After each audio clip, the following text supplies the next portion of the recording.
Welcome back to World War Now, everybody. I am your host, Conrad Franz, joined as always by Dmitry Kalyagin here with an enormous week of World War III analysis. This episode is going to be jam-packed as all the fronts across the ongoing Third World War have been escalating. Vladimir Putin is claiming that all the conflicts that everybody is involved in are taking on a Third World War nature. We see escalations in Russia and Ukraine, obviously, as the U.S. has decided to allow Ukraine to use U.S. missiles. Obviously, France and the U.K. have already done this, but U.S. missiles deep into Russia.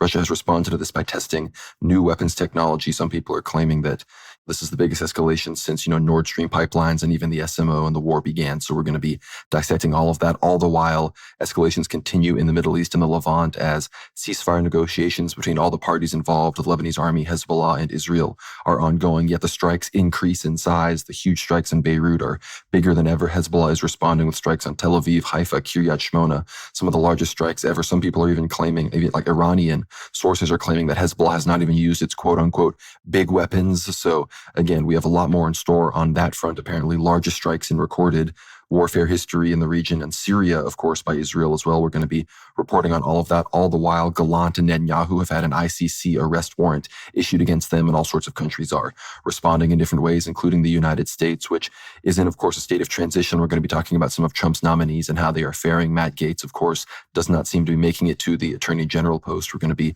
discussing a bit of that and who is behind it. We're also going to get into the situation between Turkey, the U.S., Syria, and Russia. Of course, that front is ongoing and not as covered in the news. Turkey is trying to make a deal. All the while, rumors are spreading that Hamas is fleeing Qatar for Turkey, but both parties are claiming that is not true. Again, we're going to be discussing all of this and more, plus the Chinese ship in the Baltic Sea dredging and cutting these cables, Myanmar rebel groups, that is anti-junta forces, being arrested in China.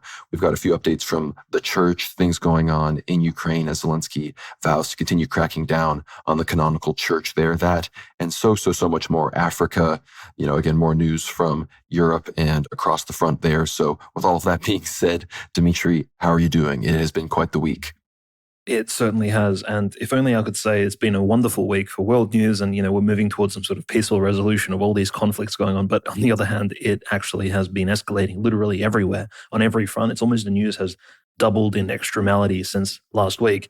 And in fact, I think it's best we start in the Middle East as per usual, because Israel has been making grand advances in Lebanon, across southern Lebanon, and specifically in some regions, the advances deep into Lebanon have been as far as 10 kilometers. So you can imagine these are large swaths of territory. Of course, southern Lebanon, there are hundreds and thousands of Lebanese citizens who have moved further north. Some of them actually evacuated into Syria, which is quite interesting, actually seeking peace also in a place which is not safe, as we discussed last week. But generally speaking, the displacement of people by Israel is not just limited to Palestinians, as we can see, but also native Lebanese people.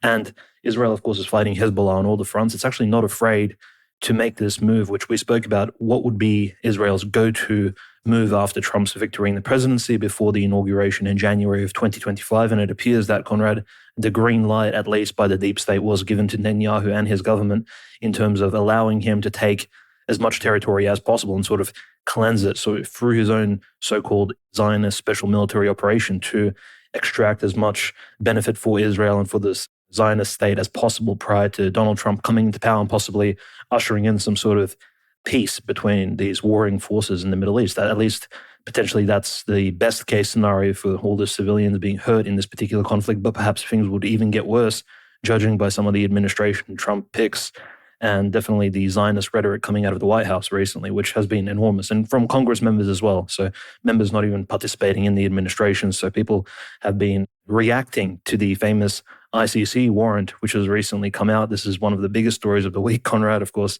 Netanyahu, Yoav Gallant, the former defense minister of Israel, the prime minister of Israel himself, as well as a leading member of Hamas, they've all been issued ICC, International Criminal Court, arrest warrants, identical to the arrest warrants which were, of course, given out to Maria Lvova-Belova, who is, of course, the Matushka, and she was the head of the Children's Commission. I think she still is in that role in Russia. They apparently claim she was kidnapping Mariupol Ukrainian children, sending them to Russia, etc. And again, against Vladimir Putin as well. Now, that ICC warrant in early 2023, as we know, was not followed by basically any member of the ICC country, except, of course, the BRICS meeting that took place in South Africa. Vladimir Putin didn't travel there. He did, of course, travel to Mongolia. Mongolia is a member state of the ICC, and it did not uphold the warrant. So it is very doubtful that even countries that are members of the International Criminal Court, Conrad, would uphold the warrant against, of course, a very powerful Zionist figure such as Benjamin Netanyahu, especially in his war against the enemies of Israel. That sort of rhetoric coming out of Hungary especially, and Germany claiming that, well, we're going to have to investigate this ICC warrant, look for different holes in it, check it for validity. We didn't see this sort of rhetoric earlier during the Yugoslavia wars, when Yugoslavia was breaking down and a lot of Serbian generals and politicians were accused of being war criminals. Netanyahu himself and Yoav Gallant, to be fair, and other members of their administration have caused significantly more damage than probably any so-called Serbian war criminal in the 1990s and early 2000s. So we can see the double standards here. It's quite clear that members of the Zionist lobby in various countries are pulling all their strings. AIPAC is may just be an American organization, but all these countries have certain lobby groups, you can call them political cells of influence that push the local German, Hungarian, Russian politicians into not taking an anti-Israeli position on their sort of domestic and foreign policies.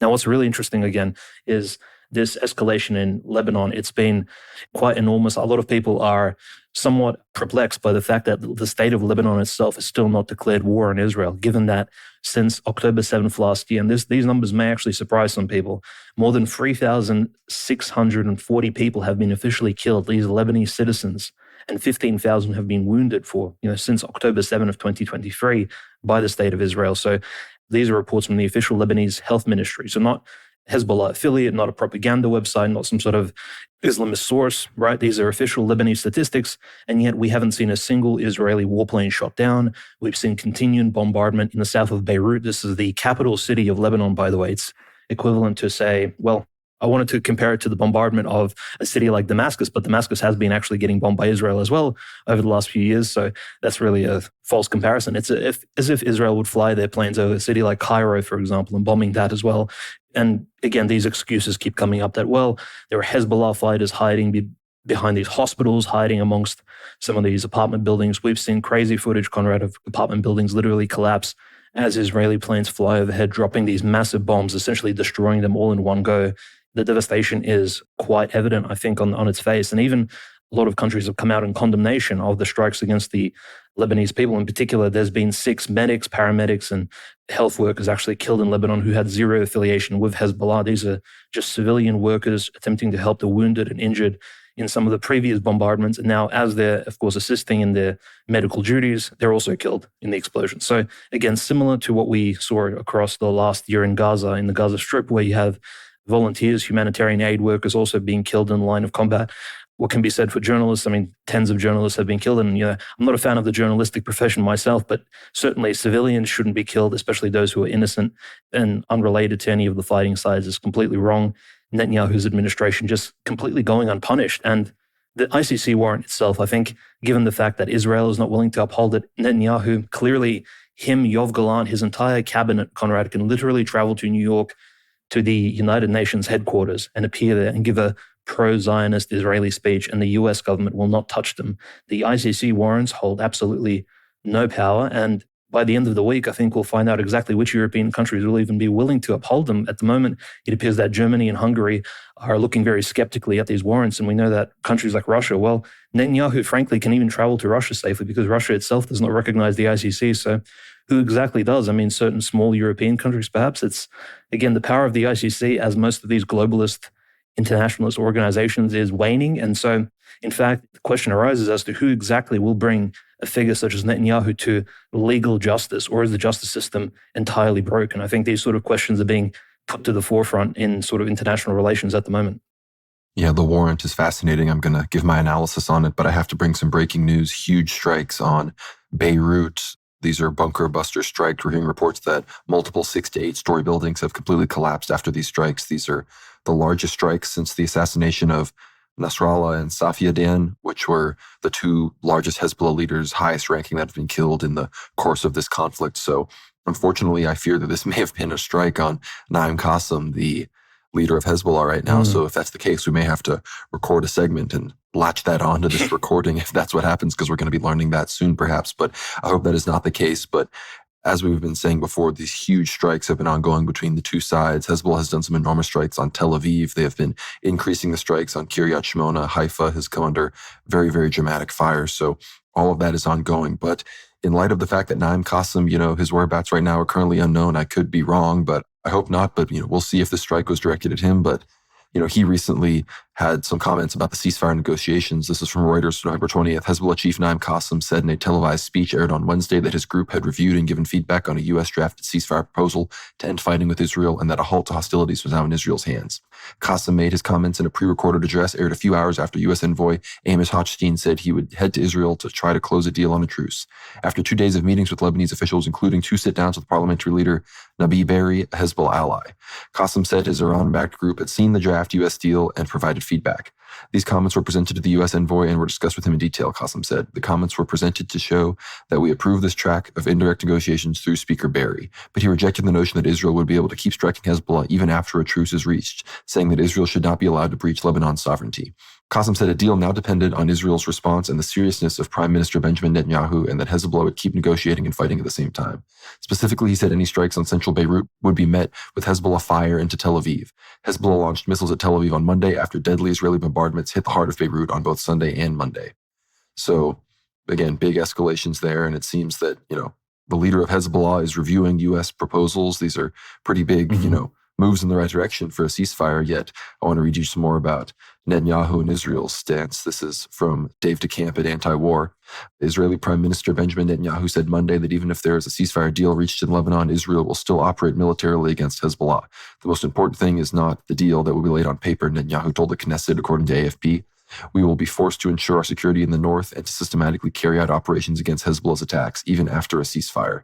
Netanyahu's comments reflects Israel's demands for a ceasefire in Lebanon. Israel wants Hezbollah to withdraw from southern Lebanon to areas north of the Litani River and wants its military to have freedom of action in southern Lebanon so it could enforce the deal, which is a non-starter for Hezbollah and the Lebanese government. A few weeks ago, Israeli media reported on a leaked U.S. drafted proposal for a Lebanon ceasefire that included Israel's conditions. The U.S. recently submitted a new ceasefire proposal to Lebanon, which the Lebanese government said it received positively, signaling it might not include the same maximalist demands. Lebanese Prime Minister Najib Mikati said on Monday most issues were resolved with the latest U.S. draft proposal, but that there were some unclear points that required clarification from Amos Hochstein. President Biden has appointed as an envoy for Lebanon ceasefire talks. Later on Monday, Reuters reported that both the Lebanese government and Hezbollah agreed broadly to the U.S. proposal, but there's been no word on whether or not Israel has agreed. So, again, as everybody knows, Israel is the problem here and are the ones that want to keep this going. And we see in the Jerusalem Post, they're publishing pieces on how the land south of the Litani and these other rivers in Lebanon are part of greater Israel, how southern Lebanon is Jewish territory, and how obviously, creating a casus belli for Jewish settlements there and for expanding of that operation and for eventual annexation, because they're already pretty much unified in the Knesset about West Bank annexation. So now the new, the frontier for the far right wingers, the Kahanists, is southern Lebanon annexation, and then probably maybe even further into Syria from the Golan Heights to continue to make a greater Israel. So that is the situation that we're watching right now. And speaking of Syria, of course, this is also from Anti-War. The UN envoy says Israel's attack on Syria's Palmyra may be the deadliest yet. Yesterday, this was on November 21st, so November 20th is when this happened. Israel attacked the ancient Syrian city of Palmyra. The initial death toll was 36, making it already one of the deadliest strikes in years. That toll has only continued to soar as rescue efforts continue, however, and the latest figure is at least 92 were killed. Details still aren't totally clear on the matter. The Syrian Observatory for Human Rights claimed that 53 Syrians were among the slain, along with dozens of foreign nationals. They said that the slain were linked to Iraq's al-Nujaba movement, a Shiite paramilitary group. So huge strike. Obviously, dozens of civilians would have been involved in this as Israel continues to strike Syria with impunity, despite the fact that, unlike in Gaza and unlike in Lebanon, there was no, October 7th, there was no, the fact that, Hezbollah no one in Syria has depopulated Kiryat Shmona and these other towns in the north like Hezbollah has. So this is just ridiculous. This is just the perpetual war for greater Israel that all these other conflicts are part of. It just doesn't have a huge casus belli that the Jewish media has put in front of all of our faces, and nobody knows about it. Nobody's reading antiwar.com. Most people aren't listening to World War Now, but here we are realizing that the Jews are waging a full-on war for the expansion of their territory, and we're the ones funding it. And like you said, the UN, there was a huge vote on whether or not there should be a ceasefire in Gaza, and even France and the UK supported it, and the U.S. vetoed it once again, the only one of the 17 people on the Security Council to veto the effort. And so there's still going to be huge strikes. Civilians are still dying on the daily in Gaza. It's horrible. Hamas is still fighting. And these strikes that happened recently that I said that Nassim Qasem could have been part of, it wouldn't surprise me if there were Hamas officials involved as well, because Qatar, despite the fact that they said that they're not going to be forcibly closing the Hamas office in Qatar, they don't know where the Hamas leaders currently are, which means that they're either in Lebanon or Gaza. And if they're in Lebanon, that means that they're very vulnerable to these Israeli Air Force strikes. And Turkey has confirmed that Hamas is not going to be setting up some office there, despite the fact that outside of Qatar, I think Turkey is the only country that would be able to host them, maybe Iran. But again, these Hamas leaders are Sunnis. So I don't know how that really works as far as the Muslim communion situation goes. But they claim to still be headquartered in Qatar, but perhaps some of their leaders have also been killed in the strike that, we aren't fully aware of yet. But these huge Beirut strikes just continue. Eventually, Beirut is normal people are going to have to start leaving because they're going to be getting caught in these daily strikes, which is just becoming extremely problematic. And before we leave the region, we have to comment on the fact that Iran made a big move as well and says that it is activating new nuclear centrifuges after being condemned by the UN nuclear watchdog. Iran, this is from CNN, announced on Friday it was activating new advanced centrifuges, which enrich uranium for the country's nuclear program after the United Nations nuclear watchdog criticized the country for not cooperating with the agency. Iran will activate a noticeable number of new and advanced centrifuges of different types, state news agency IRNA reported, citing a joint statement from Iran's foreign ministry and its atomic energy organization. The steps are being made to protect the country's interests and further develop the peaceful nuclear energy in line with national needs within Iran's rights, the statement said, according to IRNA. So again, this is a larger expansion of Iran's nuclear program, which when you're listening to World War Now, you should hear that as larger target for Israeli strikes to really kick this thing off between the U.S. and Iran. And of course, the U.S. also in the Senate, they rejected a deal to stop arms sales to Israel. So arms sales to Israel will continue in this lame duck session under Biden, and then I'm sure they will increase under Trump because, John Thune is in charge of the Senate and all the Israel people are getting what they want. So that's what's going to be going on there. And the situation with Iran is only going to be escalating the situation and making it more and more likely that Israel is going to strike. But to the ICC situation, it's a fairly big deal. And Netanyahu immediately called it anti-Semitic, of course, surprising nobody. So, again, that's sort of the deal. You try to hold a Jewish person accountable, you will find yourself an anti-Semite. That's how that seems to go. But the biggest countries that I think that should be ashamed of themselves. Romania released a statement saying that they are not going to arrest Netanyahu if he does. It was a very lukewarm statement. Hungary has not only said they won't arrest Netanyahu, they have invited Netanyahu to visit Hungary as soon as possible. So obviously everything we've said on the show about Orban being pretty much a Likud puppet in Eastern Europe is true, which again sheds a lot of light on why there's this Russia, Israel, Hungary connection. And of course, Russia, they haven't really said much. The comment the Russians made was, we do not really concern ourselves with the ICC warrant as the institution is pretty much meaningless to us. And obviously, the ICC has warrants out for Putin, so they're not going to give that any regard. But at the same time, this week, Israel started criticizing Russia for the first time in the Russia-Ukraine conflict, which it seems that as, the situation goes with the U.S., that, Israel is trying to get the support of all the people in the U.S., including the people that don't like Russia. And Biden, of course, with his decision to launch the missiles that we're going to get into shortly, it seems that the Ukrainians want to get in on some of that action as well and get, some of those long-range missiles perhaps to shoot at Iran and hit some of the nuclear facilities that we just discussed. So that's what's going on there. Like you said, Dimitri, the U.S. is going to do nothing about it. Romania, Hungary, Germany, they're the only ones that didn't send their long-range missiles to Ukraine. Their comments are always very confusing on Israel, but we're going to be watching the ICC warrants closely. Do you have anything else to say about the situation in the Levant? Because, Iraq, Syria, everything going on there, there's some big stuff we might have to circle back to. Yeah, only that there was another, again, inhuman strike of Israel in northern Gaza. Again, we hear about these hospitals being struck, but also when we mention these hospitals, this particular hospital in northern Gaza was completely already almost entirely under Israel control, and the death toll from it is, of course, immense. Minimum of 22 people killed in one bombardment. The actual health staff actually claim up to 60 people have been killed, and these are people who have been waiting for treatment in tents outside of the hospital itself, essentially setting up a tent city. Most of the people killed there were children, of course, and Israel, of course, struck the tent city with another bomb from a plane. So as you can imagine, these sort of atrocities will continue on.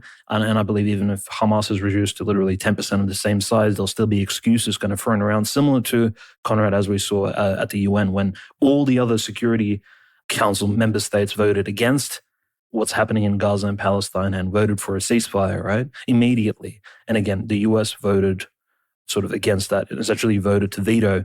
And the excuse here was that, and I'm going to just quote Robert Wood, the deputy US envoy to the UN. He says, "A durable end to the war must come with the release of the hostages. These two urgent goals are inexorably linked. This resolution abandoned the necessity. For that reason, the US must not support it." So because the ceasefire call did not include the hostages in its wording, Conrad, therefore, there should be no ceasefire. So it needs to be completely legally, it needs to have all the sections, articles included, it needs to be completely legally framed. But of course, we all understand that as soon as there is a ceasefire, the hostages will most likely be released by Hamas. Of course, Hamas have spoken out in favor of releasing the hostages if the Gaza Strip invasion will be stopped and the oppression of the Palestinians also.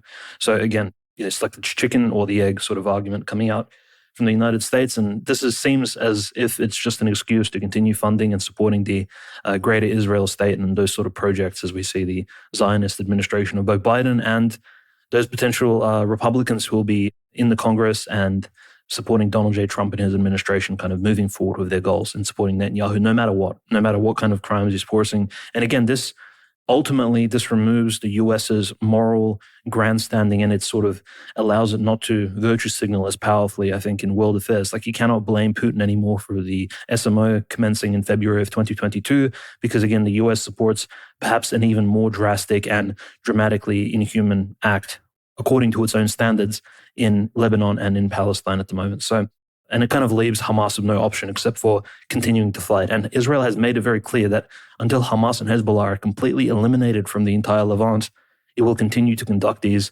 operations against them. And so the state of Syria, again, which has no insurgency, has no Hezbollah. I mean, allegedly Israel claims there are Hezbollah bases in Syria working with the Assad regime, but Israel's strikes against Syria, of course, are completely unrelated to Hezbollah or Hamas. It's simply that there is literally a silent war happening between Syria and Israel, which we really haven't heard of in the mainstream media, but it's kind of a hidden war which leaves thousands of Syrians dead. And we know that through, of course, the CIA. There are also these extremist Islamic, Sunni, Salafi, Wahhabi groups are being funded in the eastern Syrian frontier, which also are fighting against the Assad regime and against the Russians stationed in Syria too. So it's a multi-front war, and the conflict really continues to rage on with no real peace in sight.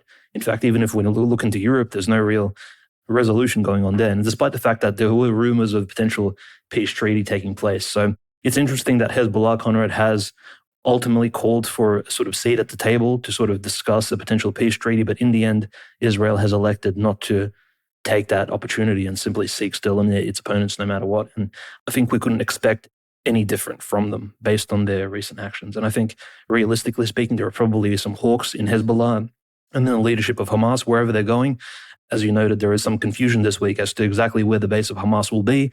Part of me fears that if they do move to Tehran, and if they are stationed in Iran at the moment, Iran, of course, despite the fact that there is a religious difference, we all saw the funeral of Ismail Haniyeh. It was quite a grand sort of event. It was, everyone was mourning his passing in Iran. So I think even if Tehran was made the base of Hamas, the distance between Iran and Israel, Palestine itself, it'll kind of leave Hamas disconnected from exactly what's taking place in their homeland in the Eastern Mediterranean, sort of disconnect them from the actual Palestinians on the ground. So in fact, it will be like a immigration, a refugee status, as opposed to like an active militant group actually seeking to progress their, whatever they're, seeking against Israel in the war that is raging on at the moment. So some fairly negative developments actually in the entire conflict. And it's quite sad that the US is at the forefront of actually pushing these negative tendencies forward and escalating the war to such an extent where, in the end, the only thing I think we'll see is an involvement of Iran directly against Israel and potentially against some of the US ships stationed in the Persian Gulf and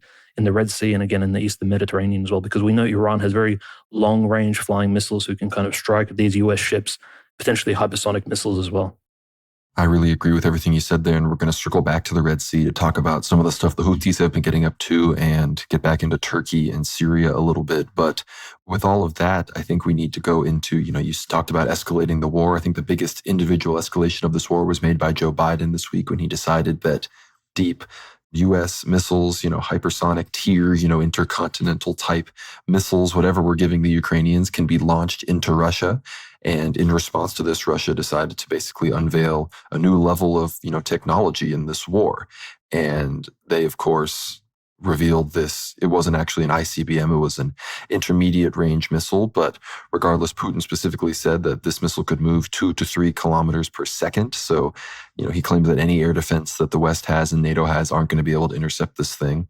And specifically in his speech, he made some other very escalatory, some might say for Putin at least, because Putin, many have said, many of his red lines have been crossed and he hasn't actually done anything. But people are now saying with this speech, he climbed the escalation ladder for the first time. And his Russian President Vladimir Putin said Thursday that Russia fired a new hypersonic ballistic missile at Ukrainian military factory in Dnipro in response to U.S. and British long-range missiles being fired into Russian territory. There was, among other things, a combat conditions test of one of Russia's newest intermediate-range missile systems. In this case, it was a ballistic missile, a non-nuclear hypersonic version, Putin said. The missile, codenamed Oreshnik, would have been banned under the Intermediate-Range Nuclear Forces Treaty, which the U.S. withdrew from in 2019. We believe the United States made a mistake by unilaterally destroying the Intermediate-Range Nuclear Forces Treaty in 2019 under a far-fetched pretext, Putin said. Ukrainian officials initially claimed Russia fired an intercontinental ballistic missile into Dnipro, but that was quickly contradicted by U.S. and other Western officials. The Pentagon later said the new missile was based on Russia's Rubezh ICBM model, and that Russia notified the U.S. before the launch, which was confirmed by the Kremlin. Russia's use of its new missile came after Ukraine launched U.S. ATACMS and British Storm Shadow missiles into Russian territory. The escalation came after President Biden authorized Ukraine to use longer-range missiles, which require direct NATO support to be fired. Biden took the step despite clear warnings from Russia that the escalation would risk nuclear war and World War III. Putin said the ATACMS attack did not result in any serious damage, but the Storm Shadow attack hit a military command point, resulting in deaths and injuries. He warned the NATO-supported strikes could turn the Ukraine war into a global conflict. We consider ourselves entitled to use our weapons against the military facilities of those countries that allow their weapons to be used against our facilities, Putin said. If anyone else doubts this, then they are wrong. There will always be a response. In response to Biden authorizing the long-range strikes on Russian territory, Putin formally changed Russia's nuclear doctrine, which now considers an attack by a non-nuclear armed state that's supported by a nuclear armed power as a joint attack. The doctrine allows the use of nuclear weapons in response to a conventional attack against Russia or Belarus if it is deemed a critical threat to Russia's sovereignty. So there's a lot there, Dmitry. I want to get your thoughts on all of that. There are also reports that Biden only made this decision because of supposed reports that there are North Korean troops operating in the front line. This is the headline from PBS. South Korea claims Russia supplied air defense missiles to North Korea in exchange for sending troops to Ukraine. And then with this report, Reuters then says, with that kind of information in mind, that Biden's shift on missiles for Ukraine was informed by North Korean troops in Kursk and Trump's election victory. So many people are saying that Biden did this to escalate the war before Trump had a chance to de-escalate. But then reports came out that said that Trump supported this action. But again, who knows what Trump really thinks? I regret that he didn't come out and immediately condemn Biden for this, but Trump is also in the midst of negotiations, so his hands are kind of tied as he is the president-elect. But the PBS article and these reports from the New York Times and others are claiming that Russia gave S-400 air defense and other advanced, systems, as well as access to much more oil and energy for, this deal to be cut for the North Korean troops to be deployed to retake Kursk, which, again, I don't know how the justification comes for Biden to launch missiles into Russia when the North Korean troops, even by what appears to be the admission of the mainstream sources that we can't even trust, the North Korean troops seem to be in Kursk, which is a Russian region that I don't even know if the mainstream people are claiming that they've been deployed to the Donbass. So I want to hear your thoughts on all of this situation, on all of the, escalations and responses, North Korean troops, this missile. Where do you think this missile was shot from? Do we know? I know that there have been a lot of reports of the Black Sea Fleet and Russian ships, have expanded their range and their reach in the Black Sea and have been operating more as a missile launching site. So I want to get your thoughts on all of this, as Putin himself warns of World War III escalation, which he is usually not one to discuss so overtly. No, absolutely. I think there's been actually a series of events which led up to, of course, the use of the Oreshnik mid-range missile system, right, which we saw in Ukraine and Yuzhmash of Dnipropetrovsk. I think the most curious thing is that the Oreshnik itself, it appears that it was not actually armed with any sort of highly destructive warhead. Most of the explosion that we saw, at least, probably came from the kinetic energy. And from what we can see, because the missile travels at such a speed, it actually, air defense systems apparently and allegedly cannot actually interfere and cannot stop it. In fact, Dnipro itself allegedly has an American missile defense system installed there, at least several units of them, right? It's very interesting because Dnipro is right next to Zaporozhye, so it's essentially almost a frontline city for Ukraine. You can say almost as important as Kharkov as well. It like leads directly to Kiev along the Dnieper River, so very key city to hold. And the American Pro systems were not activated because the missiles, the Oreshnik missiles, were flying at such a speed, right? And when they hit anything within 1 square kilometer of where these particular missiles land, are completely destroyed by pure kinetic energy. It's without any sort of highly explosive warhead. And yeah, it may have appeared as just a simple light show by the Russian regime. Look at what kind of tech we have. But in all honesty, we've never seen a hypersonic missile, a mid-range shot at such a range, 800 to 850 kilometers, all the way from the North Caspian Sea. So this launch actually took place allegedly from the Kapustin Yar test site, which is 850 kilometers away from Dnipro itself. So quite a significant development, I would say, in terms of like even military history, generally speaking. We've never seen a strike against another country at such capacity. Many initially fought because the US did not react. A lot of Western countries did not initially know how to even react to such a strike, that it was in fact a intercontinental missile, the Rubezh RS-26 that was used. Now, the Rubezh can fly up to 6,000, if not more, kilometers. So these are real intercontinental strikes, weapons which Russia can use in the future, potentially in case of a World War III scenario against countries such as the United States, literally flying across the ocean, things like this. This missile only flew 800 kilometers, but still significantly at such a speed, it was not shut down. It's a hypersonic variant of such power and sort of authority. And again, the missile strike itself, Conrad, I think importantly, it was not meant to scare Ukraine or even the Zelensky regime. We know that even if Russia probably used a tactical nuclear missile against the Ukrainian state, this would not scare Zelensky in the slightest. I think the Ukrainian regime is so rabid and so degenerate in their sort of framing and their geopolitical plans that any sort of strike against them would not actually stop them in Kursk or anywhere else from advancing or even defending. This was a clear message to France, the UK, and the US specifically, and even to Germany, because Germany has not yet supplied Ukraine with the Taurus missile system, which is probably the equivalent of the UK's Storm Shadow missiles.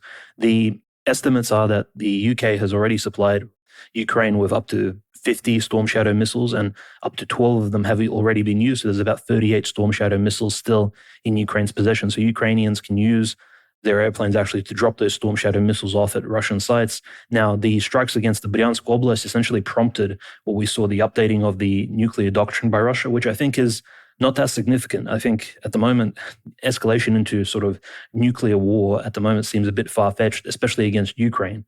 But against NATO countries, it is definitely a possibility. It's the only thing that would potentially stop any further escalation is the threat, the nuclear deterrence, and of course deterrence from the Oreshkin or the RS-26 sort of intercontinental missile systems. Even a mid-range missile system can reach countries in the Baltic, can reach Hungary, Poland, any of these NATO member countries, including, of course, the new ones, Sweden and Finland.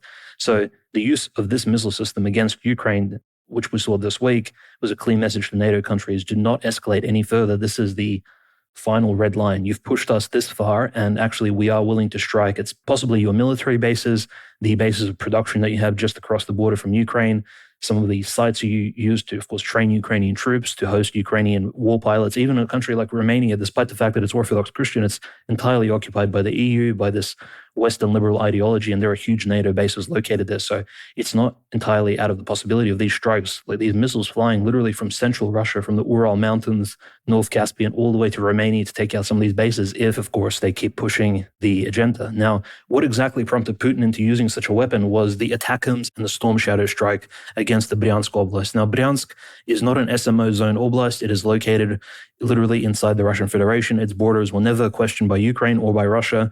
And again, strikes against Bryansk, Belgorod, Kursk, as we know, these are very sensitive zones. Russians have stopped tolerating the presence of Ukrainian terrorists, Ukrainian occupationary forces, drones, long-range missile strikes, etc., into these territories. And I think Putin has finally, and I think his administration has finally agreed that we need to actually show the power of some of our high-end technological weapons so that the West can maybe back off a little bit. Because Ukraine, no matter what Russia shows Ukraine, I don't think Zelensky will back off. And the other advances on the front lines at the moment are quite positively in Russia's favor, as we spoke about it last week. Like in Zaporozhye, Novosyolovka, Russians are approaching it. And in fact, Novosyolovka is going to be taken most likely by Russia in the next week.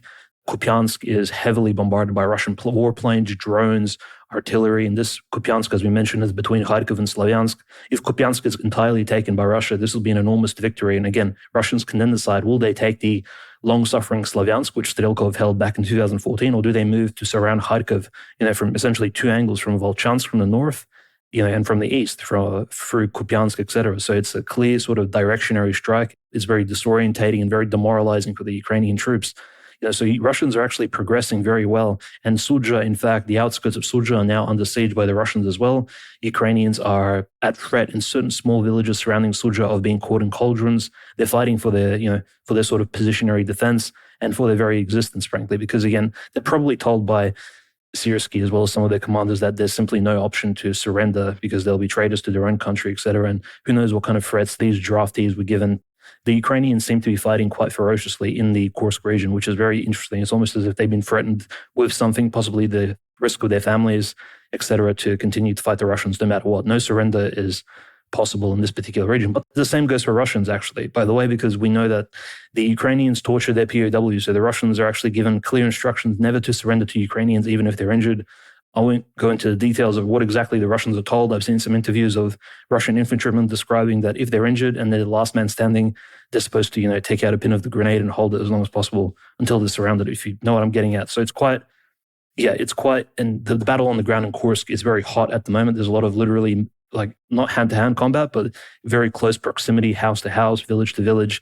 It's a real sort of modern warfare type style taking place there, along with drones, artillery, and everything going on. So Kursk is the hottest zone on the war front at the moment. And amidst all of this, Conrad... And are there any North Korean troops there? What's the reality of that?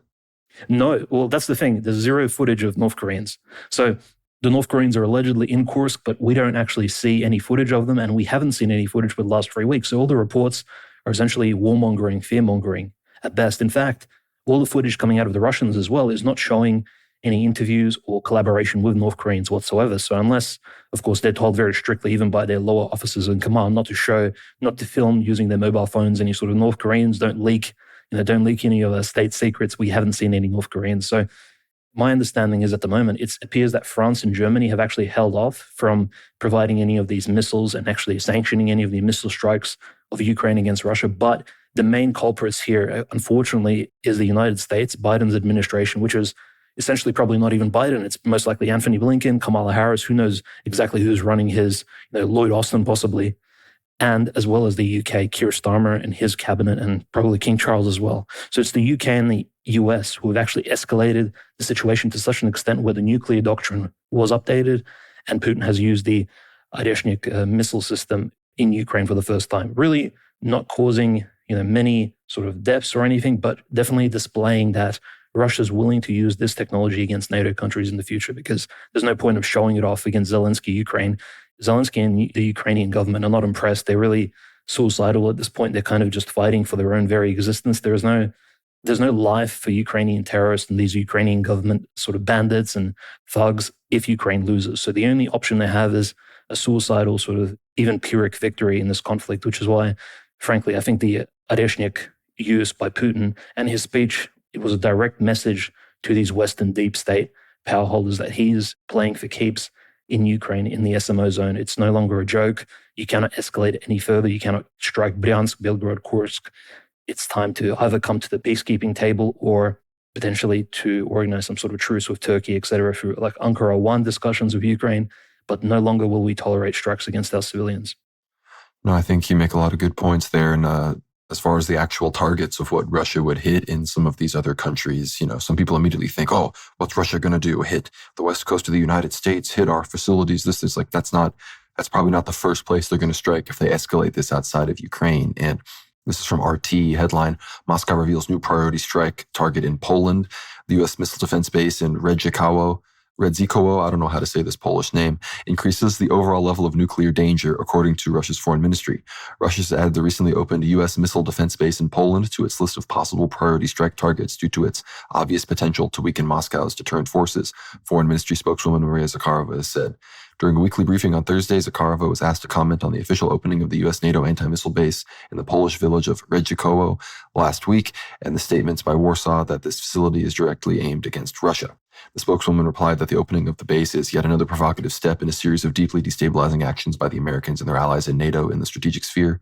Zakharova stated that the move is part of the decades-long destructive policy of bringing NATO military infrastructure closer to Russia's borders and leads to the undermining of strategic stability and an increase in strategic risks and the overall level of nuclear danger.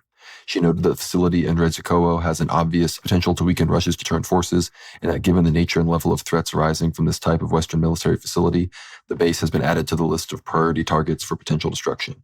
The spokeswoman added that such facilities could be destroyed by Russia using a wide range of the latest weapons, which, of course, we now know that this new, medium-range missile that, flies 2 to 3 kilometers per second would be what would be used against this. So very large developments here. I hope that it doesn't come to this. I have family members serving in the military that are in these parts of the world. So I really hope that it doesn't come to this. But unfortunately, Joe Biden and the people that are around him don't seem to care. I do hope that I hope that was untrue, that Trump supported this and that he immediately stops this and immediately starts moving us towards a more peaceful solution, which again, we all know the quickest way to do that. And that is to just give Russia what they want. And that is exactly what I think should happen. But unless you have anything else to say about the Russia front situation, Dimitri, we want to talk about the Red Sea and a little bit in the U.S. before we also talk about the Chinese ship and all of that. Do you have anything else from the region, or can I move on?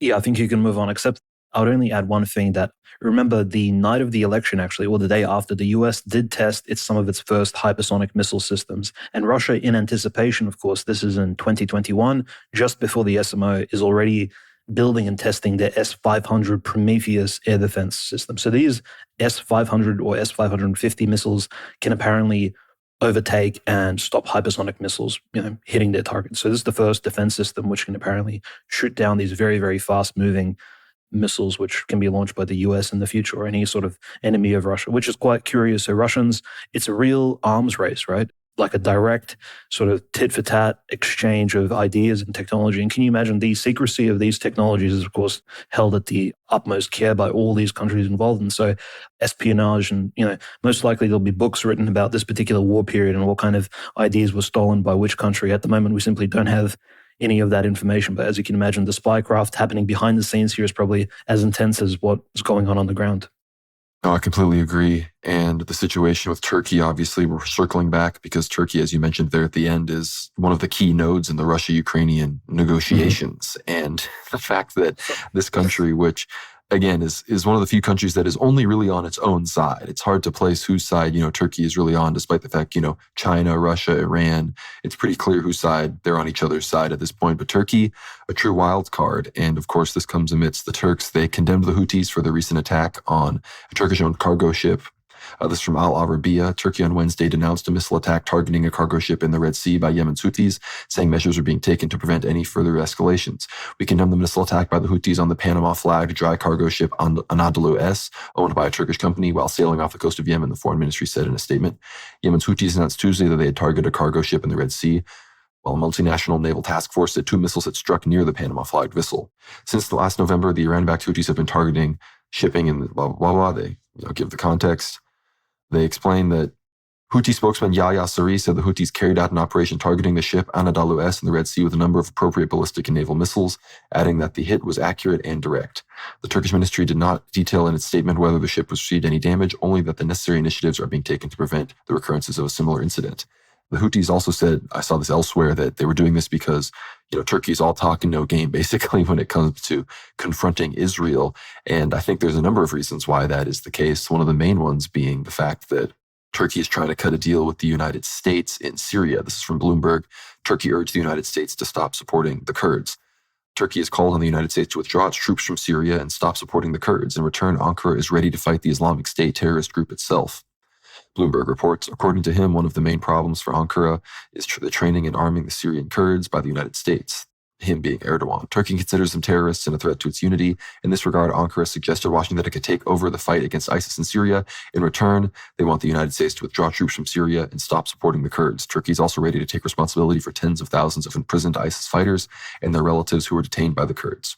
The agency notes that Washington has not yet responded to Ankara's proposal. Turkish President Recep Erdogan has repeatedly announced plans to complete the creation of a security zone in northern Syria in order to ensure control over a 600-kilometer section of the border with the neighboring country and minimize terrorist threats emanating from its territory. The Turkish authorities call the Kurdistan Workers' Party the main threat to national security. So, obviously, Turkey, they see the Israeli bombing of Syria in many ways as probably, a way to keep everybody distracted from the fact that they are taking large swaths of territory and rapidly expanding their influence in the region. So do you have any thoughts on those escalations between Turks and Syria as well as the Houthi situation before I talk about the Chinese ship?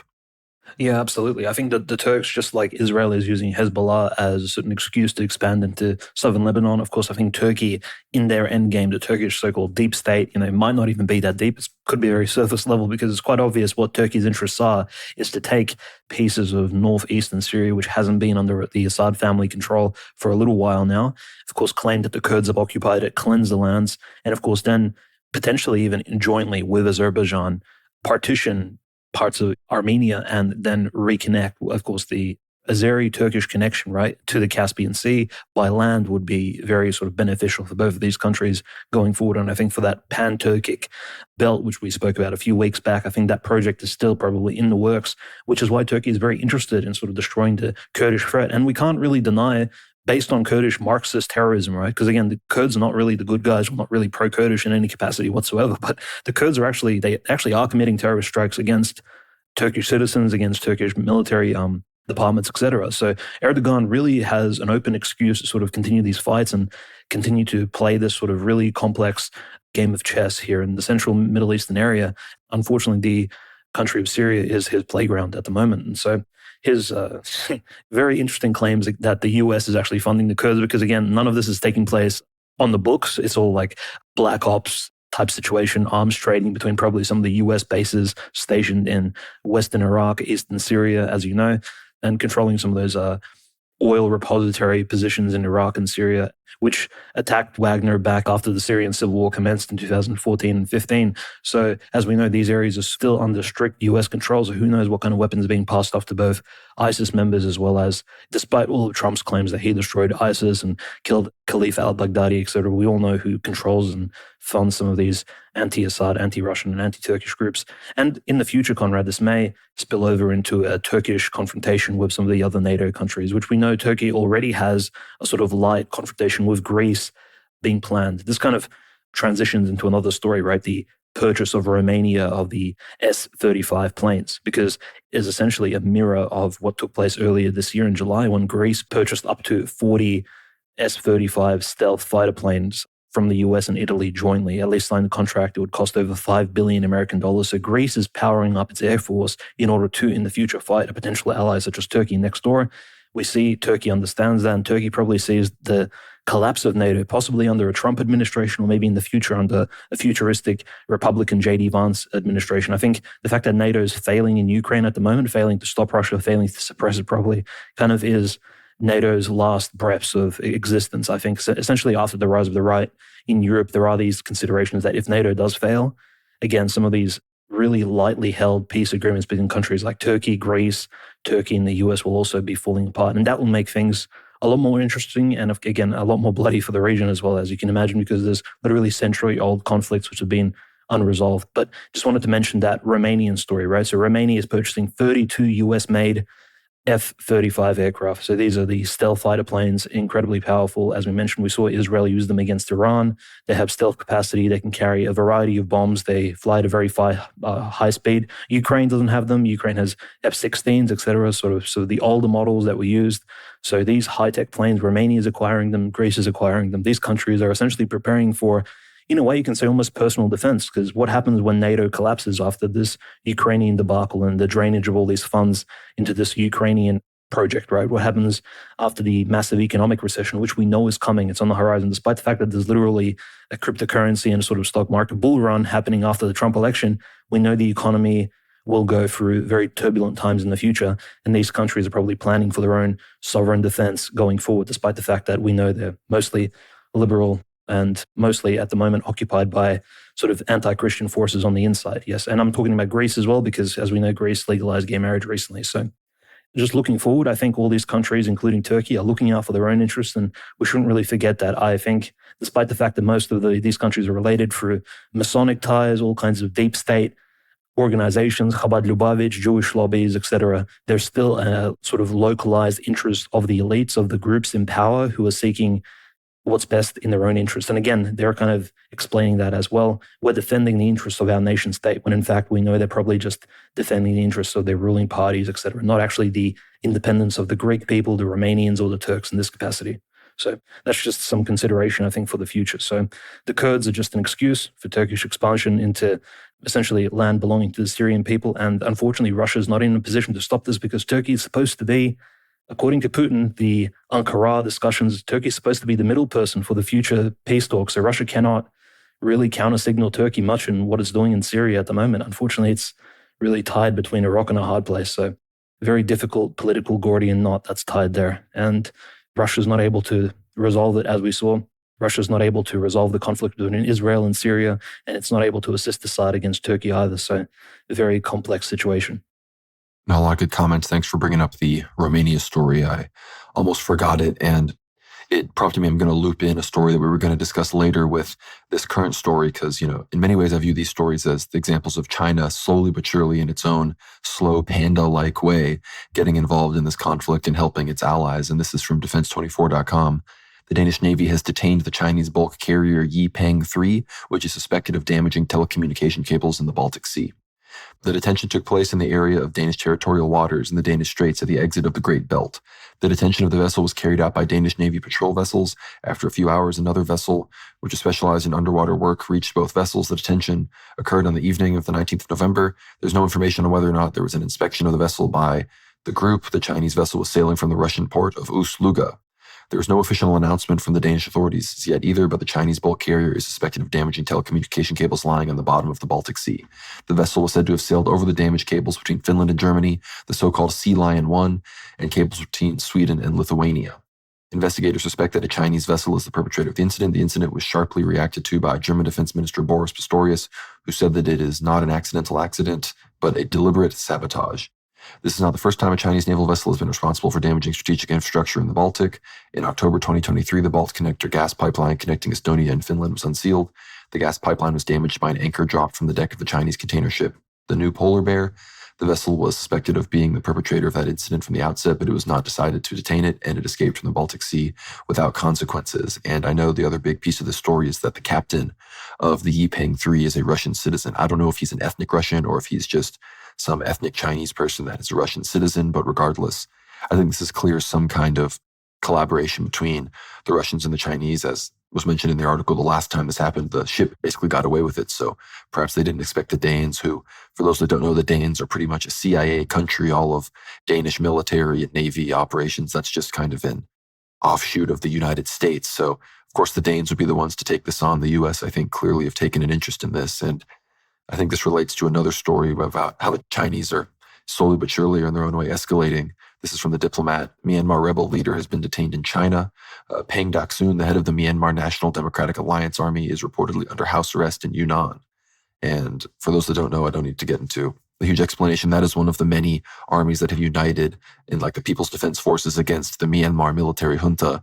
And again, I'm sure he was in China. Perhaps we've mentioned in the past how China hasn't always been a solid supporter of the junta, so perhaps he was lobbying for support among certain ethnic Chinese groups. But it appears that the CCP, they decided that they are leaning more into supporting the Myanmar junta, which again are very close with the Russians, that have military treaties and have done deals and exercises with them. So this is a big deal. So we can see the Chinese, in their own way, are beginning to enter the fray. So unless you have anything to say about that, Dimitri, we could probably start talking about the situation in the U.S. as well as some of these failed appointments from Trump.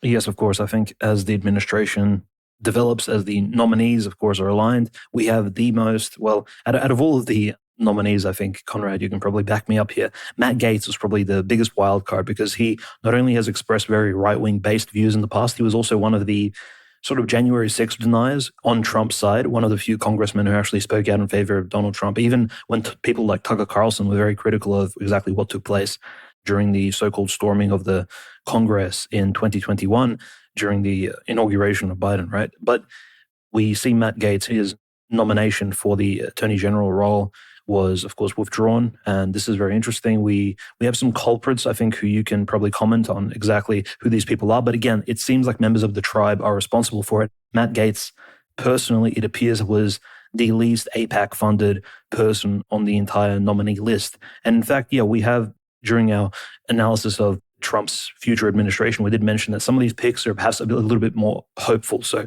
Robert Kennedy Jr., Matt Gaetz, Tulsi Gabbard, these are really colorful sort of figures. Perhaps they've held roles of significance in the past, and perhaps they are skilled administrators and skilled managers in their own right.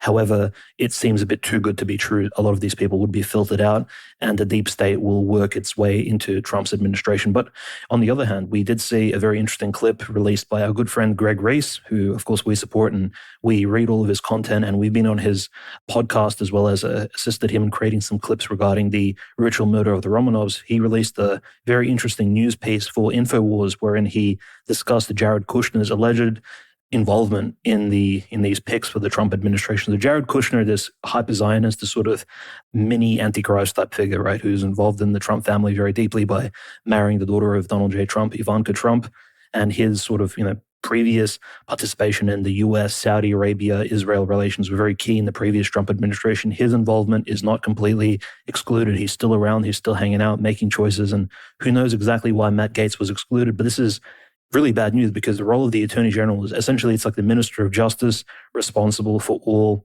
sort of state prosecutions. And at the highest level, it's essentially like the top lawyer in the entire country representing the United States. So this is a very key position, especially when the law was abused to an enormous extent under, for COVID, right, in different states, as well as after the January 6th protests. We know that the particular role of the Attorney General in the US, Conrad, was essentially one of the most important positions. And some of the new nominees, at least speculated, I'm not sure if it's been confirmed who the new nominee. Perhaps you can fill me in, but Matt Gaetz being removed, I think this is one of the most tragic stories for the future Trump administration regarding news that has come out recently.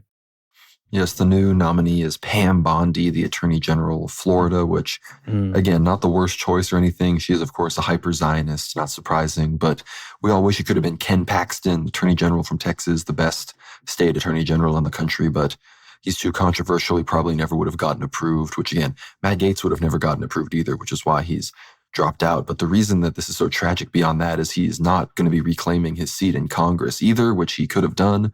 And it appears, based on some of the evidence, that he's probably not going to be the choice to replace Marco Rubio in the Senate, which will be up to Ron DeSantis. As we know, Marco Rubio has been chosen to be Trump's Secretary of State. So Ron DeSantis is going to have to appoint a senator before a special election can be held. And that senator is, that person is oftentimes a congressperson from the state, and Matt Gaetz would be a great choice. But his wife put out this tweet that, the end of an era. So some people are thinking this is the end of his political career. And, Vince James, quote tweeting an extensive thread from Mel, which is at Village Crazy Lady on X, kind of explaining the background of these guys. It was really Joel Greenberg and Bob Levinson. These two Jews are the reason why Matt Gaetz wasn't able to get through, because they were the ones that made up all of this kind of fake sex trafficking stuff that the media has just been bombarding everybody with ever since the announcement came out, which, again, there are criticisms of Matt Gaetz, but all this stuff is just political hack job, just pure politics trying to get somebody that would disrupt the system out of the way. Well, I had thought that Howard Lutnick had been tapped for Treasury Secretary, but it appears that Trump has gone with Scott Bessent, who I really don't know that much about, but CNN headline says Trump's safe Treasury pick suggests he doesn't want to rock the boat on Wall Street. So it doesn't sound like anything disruptive or interesting to me. So as far as the information on the home front, that's what's going on. RFK Jr., as you mentioned, Dimitri, I'm still skeptical on the fact that he can even get approved. Same goes for Tulsi Gabbard.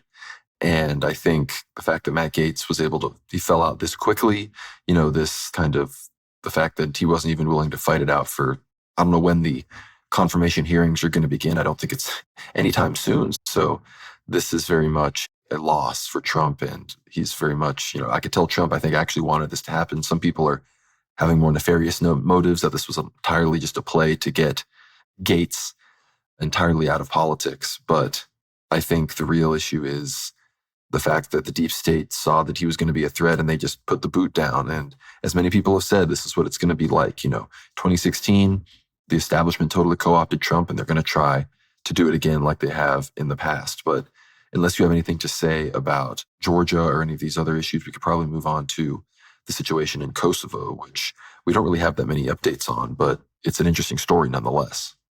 Yeah, absolutely. Just a quick note on Georgia. So this entire week, or in fact for the last fortnight or 3 weeks, ever since the Georgian election was won by the conservative, so-called pro-Russian, but in fact neutral, nationalistic Georgian party, we had the president of Georgia, President Zurabishvili, this very liberal, pro-American woman, pro-NATO woman, in fact. She has been actually calling for a re-election, and the latest statement of her made on the 20th of November, 19th of November as well, she actually called for a re-election of pro-Russian government to be done. Actually, she is calling for essentially a whole countrywide re-election in this particular key country in the Caucasus, only because this is the only thing that will stop the widespread protest. And in fact, the protests in Georgia have been ongoing 24/7 for the last few weeks, nonstop. And we have had arrests. We've had liberal protesters. We know Ukrainian journalist Greta Thunberg was there in Georgia. A lot of key NGO, all kinds of liberal degenerates were visiting Georgia. It's like the new sort of frontier of liberal development on Russia's border. So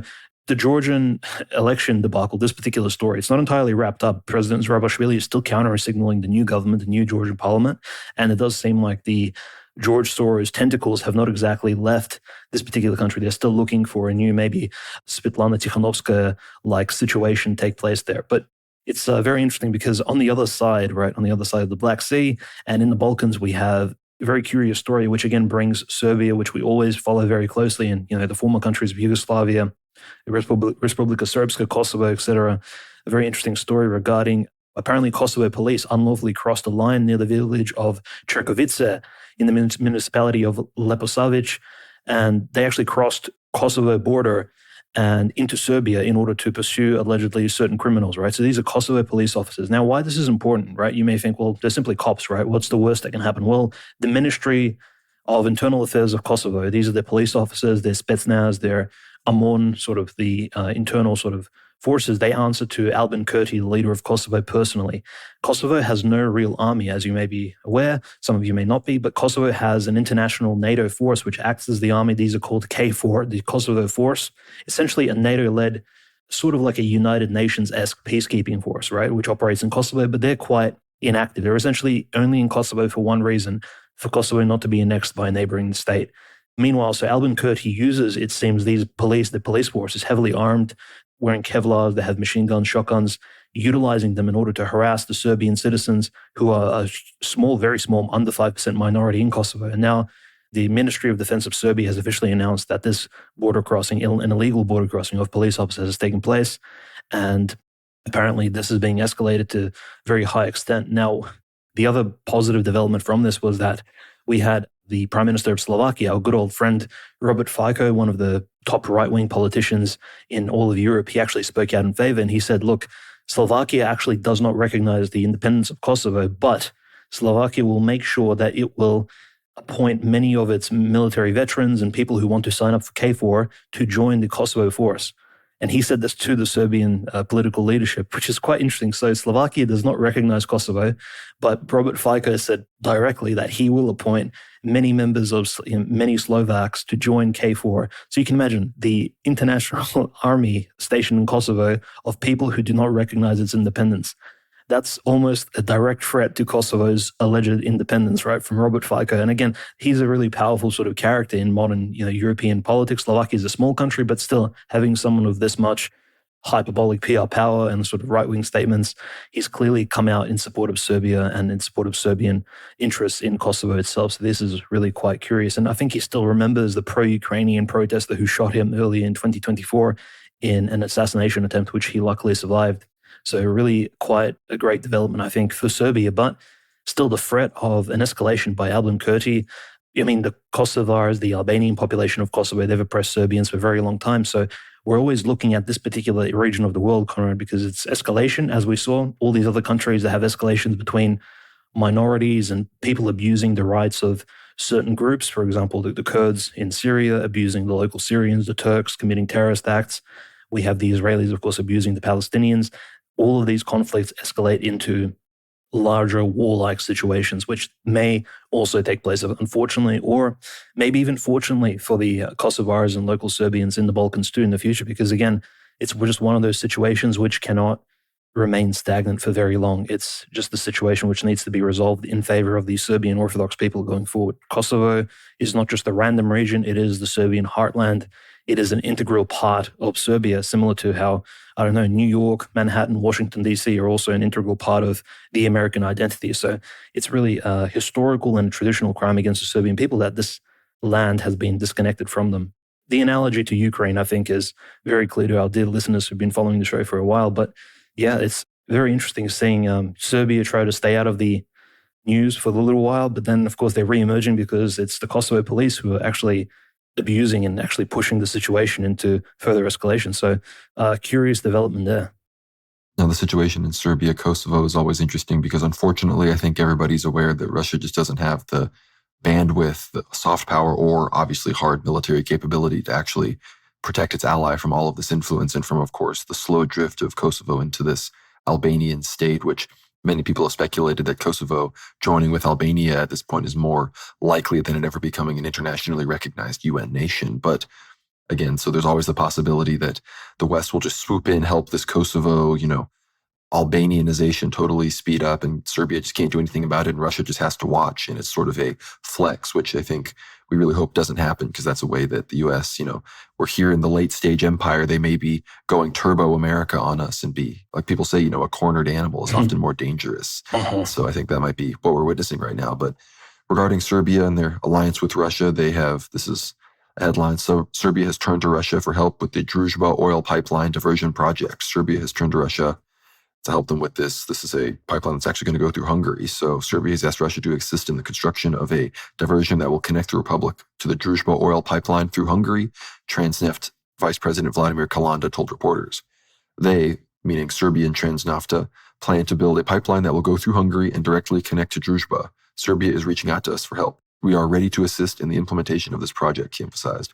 According to the Transneft vice president, this step will allow Serbia to be more independent in oil supplies, and it significantly increase the volume of raw materials supplied to the republic for domestic consumption. Kalanda specified that the length of diversion from Druzhba will be about 300 kilometers.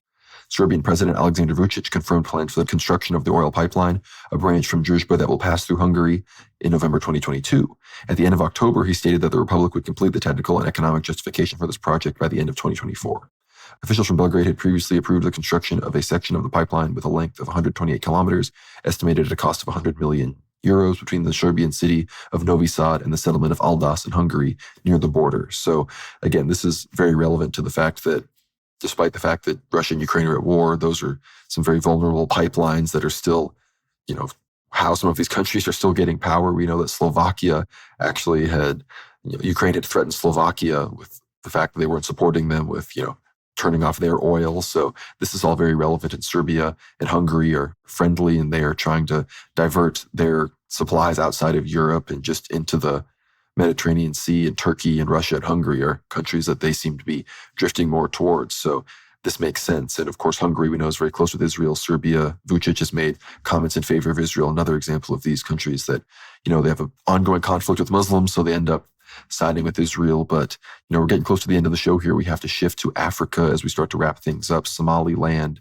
they're having general elections. The fact that the party that won is the very pro-independence party is relevant because, again, Somaliland, ally of Ethiopia, ally of Israel, both countries are working with them to get a base on the Red Sea, Ethiopia to get direct access, ownership over this so that they can have access to the sea, their 100 million plus person population, which Russia has said it's sympathetic to, which another example of this sort of Russia-Israeli alliance and this kind of World War III factionalism that is emerging. But these elections are very relevant. Jubaland, I believe, had similar elections. I don't think they're as openly pro-secessionist as a nation state, but they're all about resisting Mogadishu as well. So despite the fact that Turkey, Egypt, all of these Islamic countries have pledged support to the territorial integrity and unity of Somalia, Egypt has wanted to put troops there to counter Ethiopia. Ethiopia is taking over air bases in the south. Somaliland is seceding and is ready to give them a base. So it seems that the Muslim world, they can't handle Gaza, they can't handle Lebanon, they can't handle this, what can they handle? We see South Sudan erupting in some sort of civil war as well, as the regular Sudan civil war continues to rack up a body count with no end in sight. Russia, I believe, went against a ceasefire there because the rapid support forces had made recent advancements, and their only supporters are the UAE. I don't know if Russia and the UAE have any behind the scenes diplomatic conflicts. But, it's a very interesting development to say the least. If you have any comments on those last two things I just discussed, Dimitri, the only other thing in Africa I know about is some escalations in the Sahel. I'd like to mention the Sahel at the moment because there were reports of, again, unconfirmed, that another Wagner contingent was actually surrounded by a combination of Janim, which is, of course, the Jamaat Nusrat al-Islam wal Muslim. This is one of the terrorist organizations operating in North Africa, like similar to ISIS. And of course, the other organization was the ISSP, which is essentially the ISIS of the Sahel region. So these are two organizations, which is Salafi, Wahhabi. The reason this relates to, of course, Qatar, UAE, Saudi Arabia is because Salafism, Wahhabism, this is where these ideologies originated. Essentially, you can almost say that this is like the Arabic Sunni state version of Zionism, or even a more radical form of essentially terrorist form of Islam, which we saw all around the world. We saw it as well in Ichkeria, Chechnya during the 1990s and the 2000s, used against the Russian forces. And it seems like the Russians are still fighting against radical Islamists, but not at home anymore. Well, then again, we did see those prison takeovers and things like that taking place in the Caucasus City Hall, right? So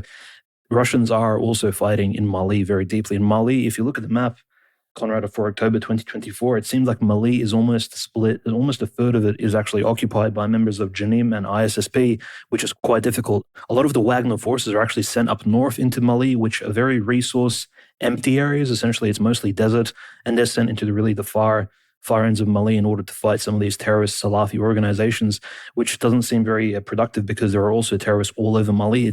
There's no real map that we can describe that, well, the terrorists are located, say, in the north, south, east. They're really intermingled amongst the civilian, peaceful Malian population.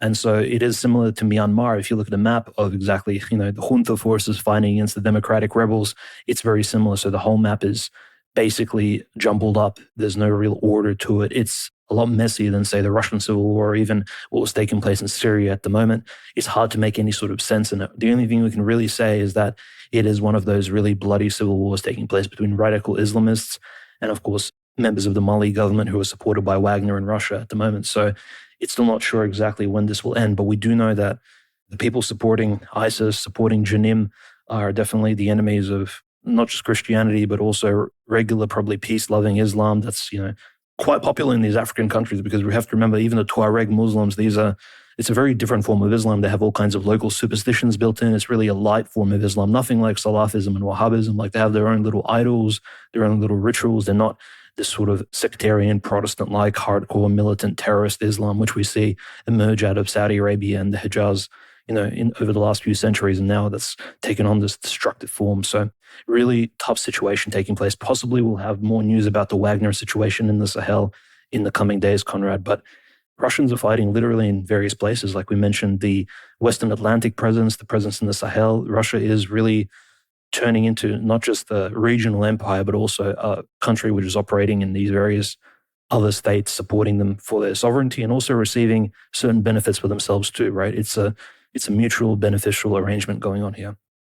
Well, yeah, I completely agree. And I think the fact that there's so much territory in Mali controlled by these terrorists, we have to ask the question, who is funding them? Is the US and France, are they funding and supporting these groups after, their presence was overtly, diplomatically, sort of, publicly, they were kicked out by these countries when they're Wagner supporters? I think that's a very good question we have to ask, because, random desert people don't have this organized of a, rebellion against states and private military contractors without some kind of support. So that's ongoing. And sure, maybe some of these people are more peaceful, but we know what happens when Africans adopt militant Islam, and we get the worst forms of ISIS, possibly even worse than, what you see in the Middle East. You get Boko Haram, you get, these types of groups that'll kidnap entire schools worth of girls and just rape them for days, and then, eventually just kill all of them and do all this kind of stuff. So let's not give these Africans a pass when it comes to Islamic-based violence. But final news on the sort of global random World War III front that isn't the hot front exactly is the situation in South America. And this is from PBS. U.S. recognizes Venezuela's opposition candidate Edmundo Gonzalez as president-elect. This is the U.S. recognized government Venezuelan opposition Edmundo Gonzalez is president-elect of the South American country on Tuesday, months after President Nicolas Maduro claimed to have won the July election. U.S. Secretary of State Anthony Blinken recognized Gonzalez in a post on X in which he also demanded respect for the will of Venezuelan voters. The administration of U.S. President Joe Biden previously said Gonzalez earned the most votes in the disputed July 28th election, but it had fallen short of acknowledging him as president-elect. Venezuela's National Electoral Council, which is stacked with Maduro loyalists, declared Maduro the election winner hours after polls closed. Unlike previous presidential elections, electoral authorities did not provide detailed vote counts. But the opposition coalition collected tally sheets from 80% of the nation's electronic voting machines and posted them online. Gonzalez and opposition leader Maria Correa Machado said the voting records showed the former diplomat won the election with twice as many votes as Maduro. We deeply appreciate the recognition of the sovereign will of all Venezuelans, Gonzalez said in a post on X shortly after Blinken's statement Tuesday. This gesture honors the desire for change of our people and the civic feat that we carried out together on July 28th. Gonzalez left Venezuela in September for exile in Spain after a warrant was issued for his arrest in connection with an investigation into the publishing of the vote tally sheets. Venezuelan Foreign Minister Ivan Gil responded to Blinken's comments with personal attacks. In the last days of his government, he should dedicate himself to reflecting on his failures, getting rid of imperial and colonial complexes, and going to write the memoirs of how the Bolivarian Revolution made him bite the dust of defeat, just like his predecessors, Gil said of Blinken in a statement which did not mention election results. Maduro and electoral authorities have rejected repeated calls from the U.S., the European Union, Colombia, Brazil, and other nations to show the detailed vote records that back up the president's reelection. So that statement from the foreign minister is funny, kind of some coping and seething from these kind of communist tier Venezuelans. Not to say that I support the recognition of this guy. This person's a stooge as well, but it just shows how completely fake politics in South America is. And that's what happens when you know, the third worldization of politics, and that's what it's going to be like in the U.S. It's just going to be foreign interests competing for how they're going to rape your country. And that's why we have to, first and foremost, stop the people that live in these countries from becoming the majority in our country, because that's how a country becomes like this. It's, full of brown Venezuelan people. You're going to get politics that are like Venezuela. So we have to make sure that we close the border and support Trump in that mission, even if Trump fails, unfortunately, on the foreign policy front, which it looks like he is getting queued up for. But moving towards church news, unless you have anything else in the World War III front, Dimitri. No, absolutely. I would completely back what you just said there as well earlier, because again, it's not only are these uneducated, generally lower IQ people taking over these various developed countries and becoming majorities, but they're also susceptible to, of course, Zionist Talmudic influence. We know many of the cartels have literally Jewish accountants, Jewish lawyers working for them in Mexico and all these other South American countries, as well as people, even figures like Bolivar. There's a deep Masonic presence as well amongst all these leaders. And so, again, just being from an undereducated country in the South does not make you less susceptible to the presence and the influence of these negative forces, which currently are trying to run some of the world's pro-European countries into the ground, I think, generally speaking. And countries like Russia are included as well, because there is a mass immigration taking place in Russia as well for different reasons, but still probably the same people behind it. But speaking of countries being destroyed from the inside, Ukraine is a really good example. We always speak about this at the end of our episodes, but generally speaking here, before we go into the good news, we have to mention there was very clear destructive footage coming out of Kiev. Members of the OCU, this is the Church of Epiphany, church created by Zelensky, Mike Pompeo, etc., under the Donald Trump administration. We saw footage of laity actually burning a series of books, literally a book burning, as well as an icon burning taking place. Allegedly, the books, of course, were pro-Russian. These are just Church Slavonic books being burnt in a pyre outside of a church.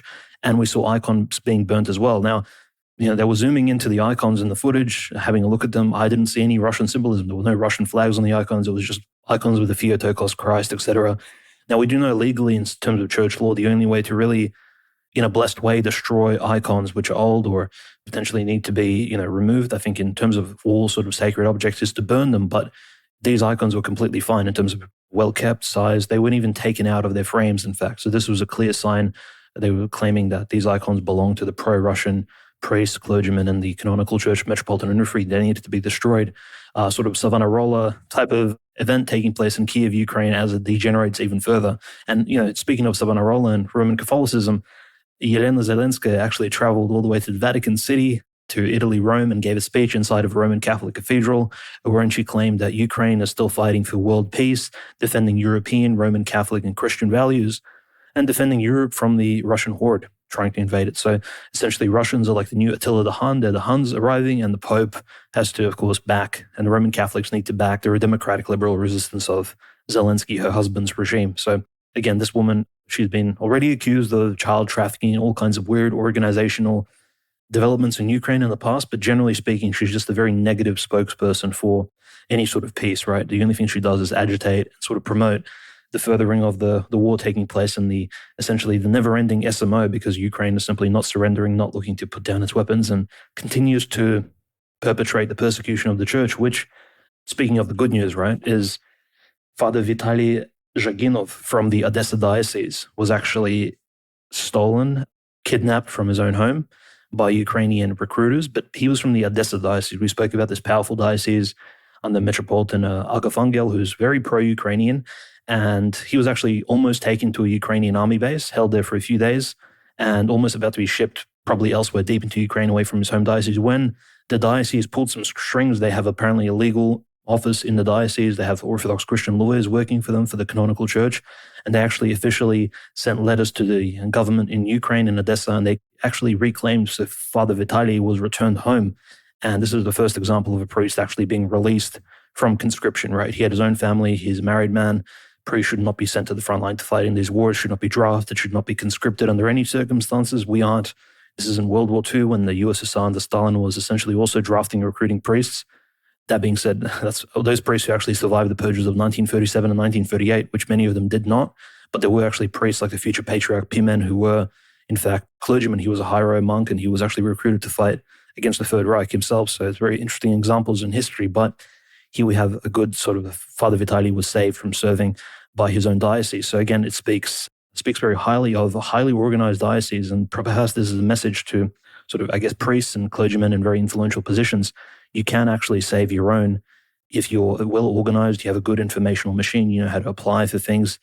You're willing to potentially even take the state and some of these organizations to court if your own clergymen and maybe even influential and important laity are kidnapped and taken advantage of by any particular state, including Ukraine. And of course, the other amazing news from this week was the appearance of Archbishop Gabriel of Montreal and all of Canada of the Russian Orthodox Church outside of Russia on InfoWars. And his interview with Alex Jones, which lasted between 25 and 30 minutes if you include or not include the ads. And that was quite amazing. Actually, he spoke about, I think, a lot of issues, but primarily he spoke about the need for prayers for the Trump administration, for Donald Trump's wisdom in order to bring in world peace, essentially, or at least some sort of stabilization of the situation, because the Biden administration has been escalating endlessly, both in the Middle East and in Eastern Europe. And the wise Archbishop Gabriel, who we spoke about many times, he actually spoke out about the failure of the Biden administration in stopping what's taking place in the Ukraine, especially the nuclear escalation. So we even have bishops literally speaking about World War III and its inevitability if things are not changed, right? So the relevance of this show actually continues to sort of speak for itself. I think covering all these events in much detail week to week and not really missing any of the major stories. I think, Conrad, it was a great interview. I'm sure you watched it as well. Indeed, I did. It was very good. And I hope that we can have an equally as productive conversation with Archbishop Gabriel. I found it very funny that InfoWars, I think in an endearing way, they embrace, orthodoxy.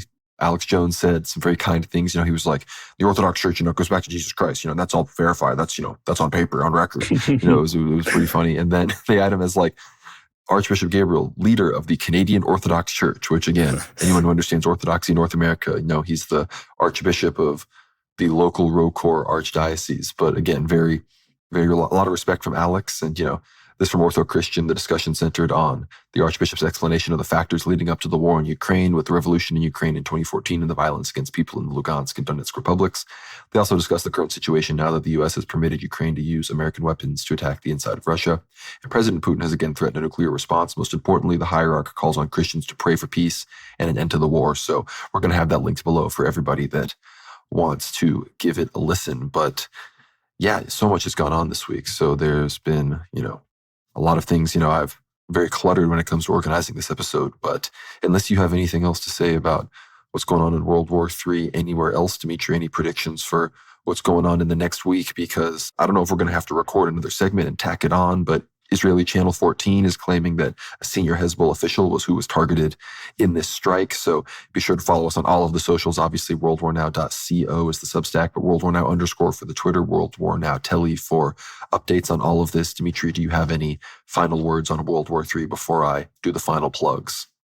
No, I think generally speaking, the use of the mid-range missile by Russia this week, I know it scared a lot of people. I know people thought that a nuclear war was about to commence, but generally speaking, it was a huge win. Most of the political commentators online, Conrad, especially those from the Russian Federation, right-wingers, people of even a more centrist position, and those even critical of Vladimir Putin and the United Russia administration, who are very pro-Russian, but they believe Putin should be a lot more hawkish in this war. They actually spoke out positively because, again, the escalation has been pushed by NATO and Russian red lines have been getting crossed. And it's come to this point where a demonstration of such power and military might needed to be shown by Putin. And a very clear statement as well. The updating of the nuclear doctrine, I think, is the least sort of influential piece of news because, again, I don't think this is the proper pathway of escalation. We spoke about this many times, right? And generally speaking, how Russia can escalate in Ukraine, right, in terms of to stop the church persecution, to sort of protect its own civilians and protect the people in the SMO zones, Zaporozhye, Donetsk, Lugansk, Kherson, Crimea, etc., from being bombed,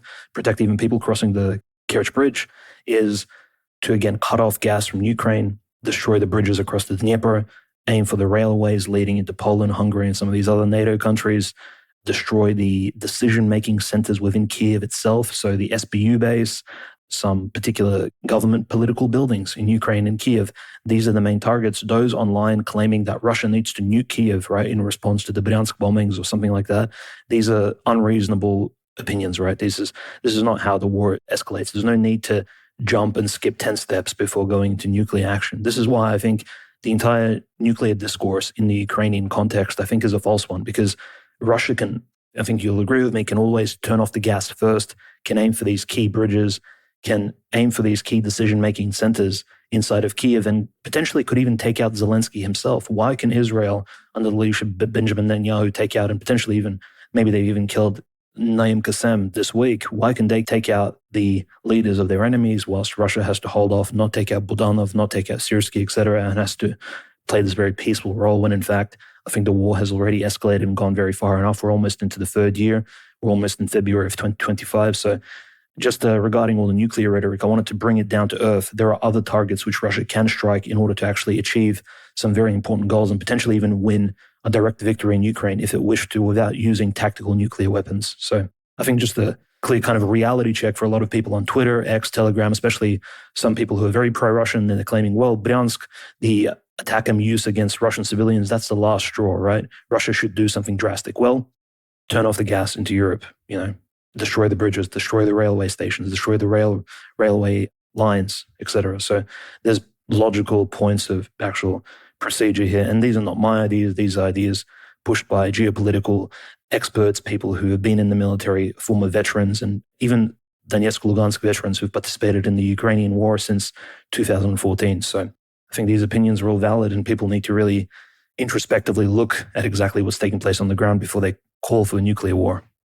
No, I completely agree. So much kind of bricks, tard, zigger behavior from some of these people online they kind of lean into the orcish guerrilla stereotype of Russia supporters. They're like, oh, just nuke this place. It's like, you're retarded. But I think as far as World War III goes, people need to always be aware of, again, it's just so hot at this point. This is just becoming an active, combat coverage show when it comes to Israel and the situation in Myanmar as well, let alone Ukraine, which has, a thousands of kilometers long front line. But there are always black swan events that could occur. The death of Erdogan, some kind of assassination event in the United States, any number of other world leaders getting assassinated, these missile tests, new technology being revealed, all of these situations in the Red Sea and the Persian Gulf, a ship being taken down, a bomb, a false flag. There are so many black swan events that could happen on top of just the normal ladder of escalation that is being climbed in so many places that people need to be very aware of the fact that World War III is in full effect, and World War III could become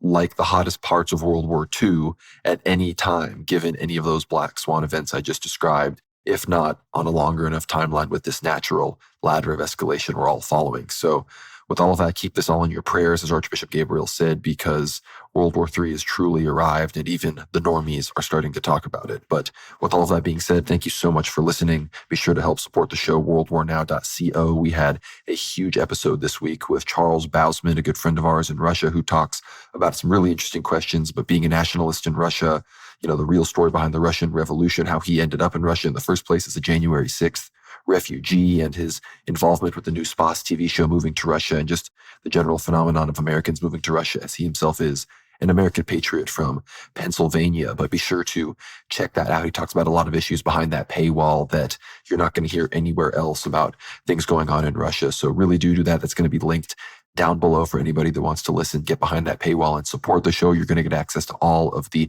hundreds of hours of other Ether Hour content that we have behind there. So do that ASAP and start listening and support the show. Again, it really keeps us going. But with all of that, again, worldwarnow.co. Follow us on Twitter, X, worldwarnow_. Follow me on there at GnomeRat. Follow Dimitri at O'Canonist. Be sure to subscribe to the Telegram channel, World War Now Telly. Subscribe to the YouTube channel, World War Now. Be sure to do that, as well as subscribing on Substack. Do both, regardless of where you consume the content. Primarily like and leave a comment, regardless of which platform you're on Substack or on YouTube. Those likes really help us out, and we'd love to hear from you in the comments. We would love to get 10 plus comments on these Substack posts if possible. So let us know your take. We will try to respond to those if we can as well. So thank you so much for the support. And Dimitri, I will leave you with the last word. Yes, thank you everyone for the support. We have some great developments coming out later this year and earlier next year. So World War Now, the media platform, of course, is developing even further. We're going to have a Discord launch taking place very soon. And going into December, I think it'll be an exciting month. Ritual Regicide Part 2 will be out very soon. I know it's been overdue for quite some time, but it's quite long as well. So I'm just going to tell you right now, it'll be about 2.5, 3 times as long as Part 1. So definitely reread Part 1 if you haven't, because the launch will be in about a fortnight's time, perhaps even sooner, as we complete the final edits on that article. And thank you for all the subscribers and for all the supporters. And again, God bless all of you. Let's pray for actual peace in the world, logical peace, and for a peace that may last, not just something that is temporary. And again, thank you everyone for your support. Conrad, thank you for the great coverage. God bless everybody.